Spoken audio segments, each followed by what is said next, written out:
Waziri wa Elimu, Sayansi na Teknolojia Mheshimiwa Profesa Adolf Mkenda amewataka wazazi na walezi nchini kuhakikisha wanafunzi waliokatisha masomo kwa kupata ujauzito na rejea baada ya kujifungua na wazazi wasiwe kikwazo wanafunzi hao kupata haki ya elimu. Ametoa wito huo leo jijini Dodoma wakati akizungumza na waandishi wa habari kuhusu mafanikio na mwelekeo wa wizara hiyo katika kipindi cha miaka 4 ya serikali ya awamu ya 6 katika ofisi ya idara ya habari maelekezo jijini Dodoma. Kama unavyofahamu, rais wetu aliagiza kwamba tusiwanyime fursa ya kusoma kwa sababu ya kupata ujauzito. Elimu ni ufunguo wa maisha.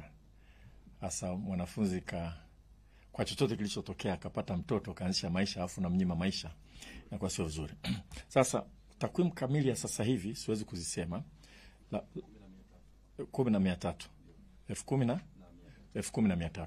Sawa. Kwa hiyo utaratibu uliopo kwa kweli ni kwamba tumewaruhusu kurudi kusoma, na kuna waraka maalum wa kamishna wa elimu ambao umetoa namna ya kurudi kwenda kusoma. Na namna moja hapo ni unaweza kurudi kwenye shule ile, lakini tunaangalia maslahi ya kale kachanga.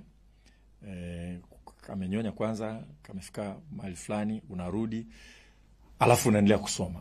Aidha, Profesa Mkenda amesema swala la utoro shuleni bado wizara inaendelea kufanya kazi, huku wavulana wakitajwa kuwa kinara kwenye utoro.